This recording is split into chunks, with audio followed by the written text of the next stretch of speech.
வணக்கம். நான் இன்னைக்கு தமிழில் வந்திருக்கிற க்ரைம் த்ரில்லர் படத்தை பற்றி சொல்ல போகிறேன். படம் பேர் ஒயிட் ரோஸ். நம்ம கயலானந்தி நடிச்சிருக்கிறாங்க. கயலானந்தியோட வீட்டுக்காரரு கயலானந்தியும் ஃபேமிலியாக வெளியே போயிட்டு வராங்க. போயிட்டு வரும்போது ஈவினிங் டைமில் பார்த்திங்கன்னா ஒரு போலீஸ் ஷூட் அவுட் நடந்துகிட்ருக்குது. அந்த ஷூட் அவுட்டில் ஒரு அக்யூஸ் பிடிக்கிறப்ப போலீஸ் தெரியாமல் கயலானந்தியோட வீட்டுக்காரரை சுட்டு தள்ளிவிடுறாங்க. அவரும் செத்துறாரு. இப்போ தான் படமே ஸ்டார்ட் ஆகுது. கயலானந்தி குடும்ப பிரச்சனை.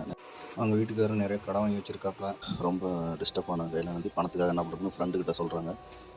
ஃப்ரெண்டு என்ன சொல்கிறாங்க, நான் ஒரு கார்கில் தான், நீயும் அதே மாதிரி பண்ணினா பணம் சம்பாதிச்சு இது பண்ணிடலாம், வேறு வழி இல்லை, நம்ம குடும்ப வாழ்க்கை வாழணும் அப்படி தான் சொல்கிறாங்க. இப்போ என்ன ட்விஸ்ட்னா, கால்கேர்ஸ்லாம் கூப்பிட்டு போய் வில்லன் கொடூரமாக கொலை பண்ணுறாப்புல. அதுதான் அந்த வில்லனோட வேலையே. அந்த வில்லனாக நடிச்சிருக்கிறது யாருன்னா ஆர்கே சுரேஷ் நடிச்சிக்கிறாப்புல. இப்போ என்னன்னா, கரெக்டாக ஆர்கே சுரேஷ் கயலானந்தியை புக் பண்ணிடுறாரு கால்கேனா. இவங்களும் சரி கால்கேனா போயிட்டு என்ன தான் வருதுன்னு பார்ப்போம், பணம் வருதான்னு பார்ப்போம், வேறு சூழ்நிலை, குடும்பம், பிள்ளையை காப்பாற்றணும், பிள்ளையை கடங்காரங்க கடத்திட்டு போயிட்டாங்க, காசு கொடுத்தா தான் குழந்தைய விடுவோன்னு சொல்லியிருக்காங்க. ஆர்கே சுரேஷ் புக் பண்ணி வீட்டுக்கு கூப்பிட்டு போயிடுறாரு. வீட்டுக்கு போனதுக்கப்புறம் தான் ஒரு ட்விஸ்ட்டு. இவங்க ரெஸ்ட் ரூம் வருதுன்னு சொல்லிட்டு பாத்ரூம் போகிறாங்க.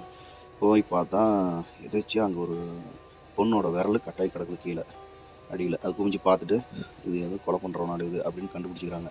பயத்தில் ஒன்றும் பண்ண முடியாமல் போலீஸுக்கு ஃபோன் போட்டு இந்த மாதிரி சொல்கிறாங்க. போலீஸுக்கு ஃபோன் பண்ணி சொன்னால், ஒன்றும் கவலைப்படாதீங்க, நாங்கள் உங்களை காப்பாற்றுறோம், பயப்படாதீங்க அப்படின்னு போலீஸ் சொல்கிறாரு. அதில் தான் ஒரு செம சீன் ஒன்று வரும். போலீஸ் கரெக்டாக அப்படி சொல்கிறப்ப கரெக்டாக ஆர்கே சுரேஷ் அதில் இருக்கிற அவங்க வீட்டில் இருக்கிற ட்ராயிங்லாம் காமிப்பாங்க. பயங்கர இதாக இருக்கும் ட்ராயிங்கே. பயங்கர த்ரில்லிங்காக இருக்கும். அந்த மாதிரி கரெக்டாக சீன் அமைச்சிருப்பாங்க. சூப்பராக இருந்துச்சு. ஆனால் கொஞ்சம் ஸ்லோவாக போன மாதிரி இருந்துச்சு. ஆனால் கதை நல்லா வெயிட்டான கதை, நல்லா இருந்துச்சு. கடைசியில் அங்கேருந்து தப்பிக்கிறாங்களா, வில்லங்கிட்ட மாட்டுறாங்களா கயலானந்தி, அப்படிங்கிறது தான் கதை. அது எப்படி தப்பிக்கிறாங்க, போலீஸ் அவங்களுக்காக என்னெல்லாம் பண்ணுது, எப்படிலாம் இது பண்ணுறாங்க, எவ்வளோ பிரச்சனை வருது அப்படிங்கிறது தான் கதையே. படம் யூடியூப்லேயே இருக்குது, பாருங்கள்.